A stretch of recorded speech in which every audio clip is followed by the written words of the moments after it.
I think the message that we really want to try and deliver with this series is Harvest Host can be more than just an overnight stop.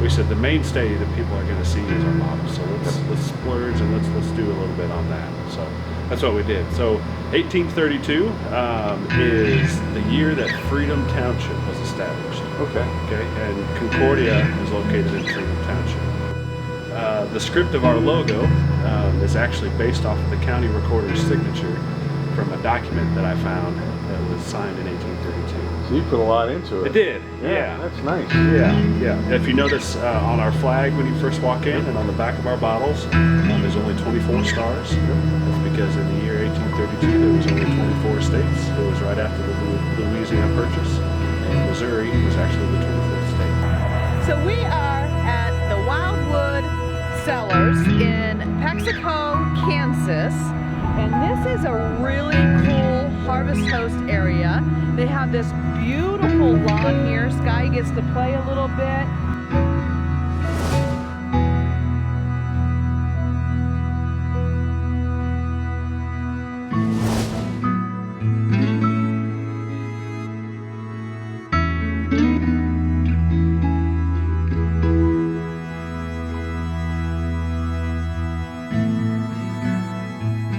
Hi guys, I'm Gordon. And I'm Alice.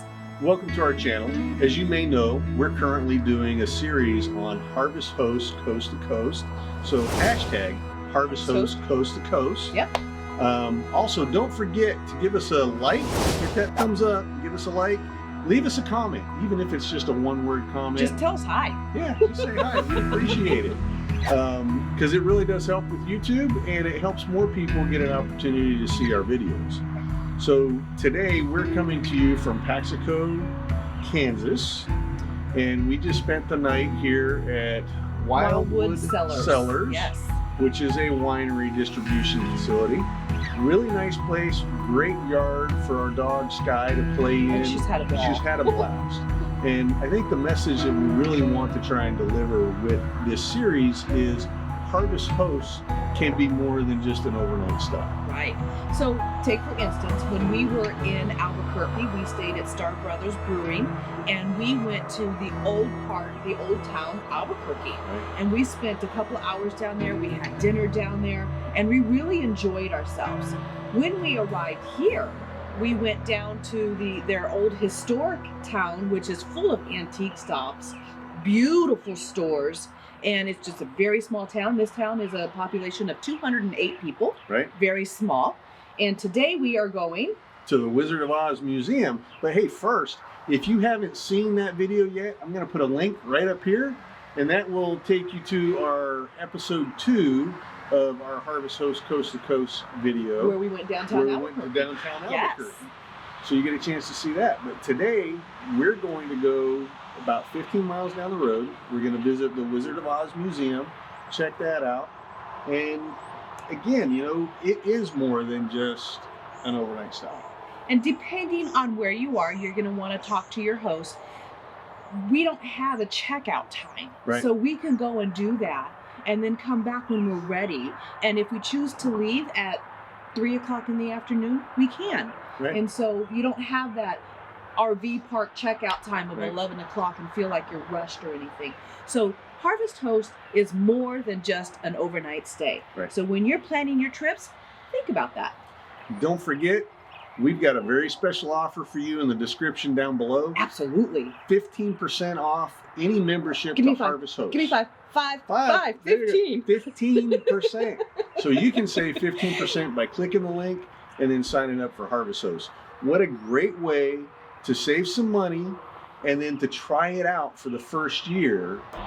So we're getting ready to head off to the Wizard of Oz Museum, but before we do that, we want to give you a tour of this Harvest Host location and show you what they look like on the inside as well. I hope you're enjoying the birds because, I am. yes.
Can you guess where we are?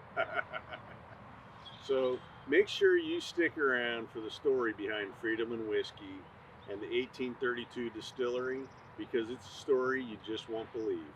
We got a chance to meet Nick and John yesterday when we Oh, stayed. honey, let them tell all about our story. We said the mainstay that people are going to see is our bottles. So let's splurge and let's do a little bit on that. So that's what we did. So 1832 is the year that Freedom Township was established. Okay. Okay, and Concordia is located in Freedom Township. I was trying to figure out Yep, the yep. 1832. It's not real easy. Yep. So there's a lot of. I'm not originally from Concordia. I was born in St. Louis, and then my family moved here.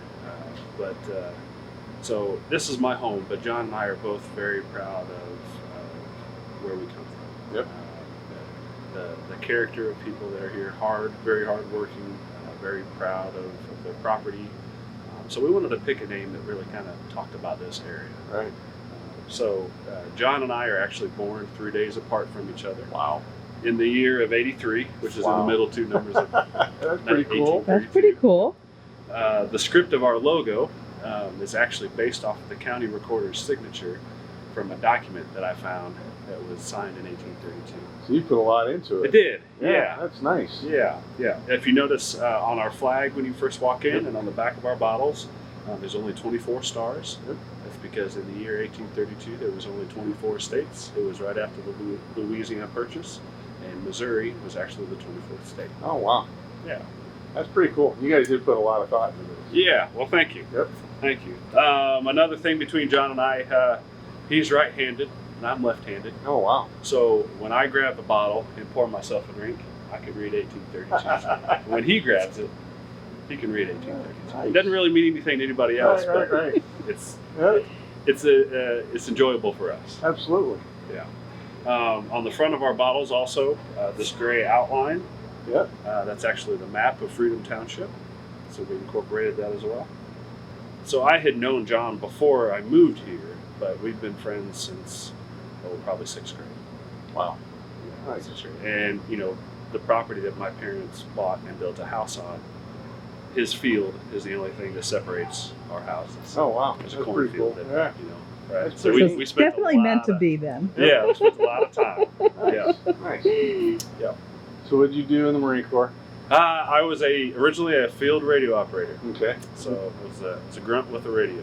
That happens. Yeah. What years were you in? I joined in 2001. Yeah. I was in boot camp when 9/11 happened. Yeah, So I was in police academy. Yeah. So I was in San Diego, and MCRD is right next to the airport. Yep. And we woke up that morning and normal routine, and then all of a sudden there's 0 airplanes flying. All of our tanks their original life was not made for distilling. They're actually milk tanks. Yep. So I kind of recognize I was them. wondering. I I lived could on a dairy farm Yeah. for a little bit when I was young. see. I could see you gotta look at it. Yeah. So the way it all started with the dairy tanks.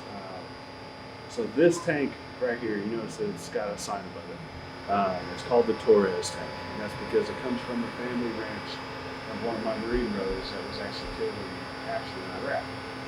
So every year on the anniversary of his death, April 9th, there's at least 3 of us Marines that go down and spend time with the family. We're kind of adopted sons of theirs now, Yep. pay our respects at the graveside. But they live on an old dairy farm, a dairy ranch, and I was telling Eli about what John and I were thinking about getting into, and he says, you know what, I think I've got something you could probably use. Nice. So he showed me that tank, and I'm like, oh yeah, Yes, awesome. I could use that. Yeah, so that next year, my wife and I drove down to Texas, and I had a classmate of mine make that, and I said, I'm going to hang this above your guys' tank. So it's got the state of Texas, the star is where they're from, but it's got the EGA, the University. So this was actually the very first tank that we got, and was the catalyst for us to find these other tanks. Yep. So in our county, Lafayette County, at one point in time, there was 98 active dairies. Today, there's 2. So one thing that sets John and I apart from everybody else there's a lot of distilleries that talk about how their products are grain to glass. Yep. And what that means is that, us as the distillers, maybe we know you as a farmer, or we have a source for our grains, and we can trace where that grain comes from. You're not buying it from some big conglomerate, Right. where you don't know where that corn is being produced or where it's even coming from. So we go with what's called a level 3 char. It's pretty average. Yeah. And what you're looking for is this alligator skin style. Yeah.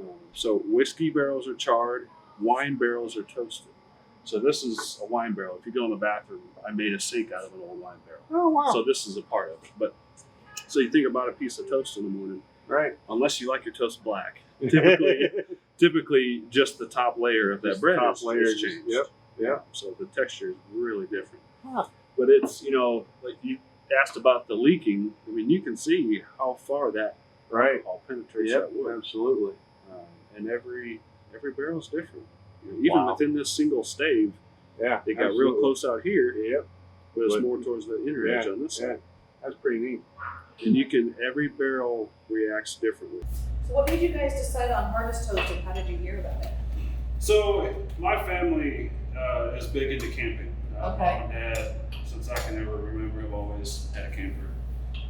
And so my mom and dad are Harvest Toast members.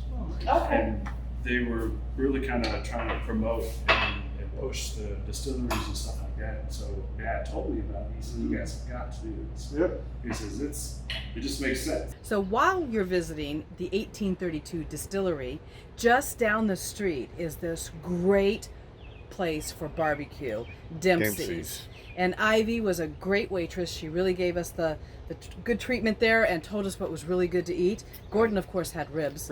I had pulled pork and brisket. And they had great broccoli and cheese. That was really good. Now we play fetch. I didn't get it. Oh my goodness, Mommy didn't tell you yet? Hey, how you doing? We're at Wildwood Cellars in Kansas City, or not Kansas City. Salinas, right? Mexico. Mexico. Paxico. Mexico. Okay. So we're in Kansas City. I said Kansas City.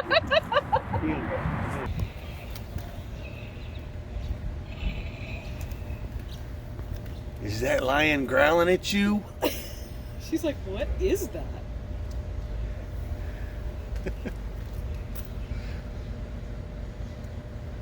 Good girl.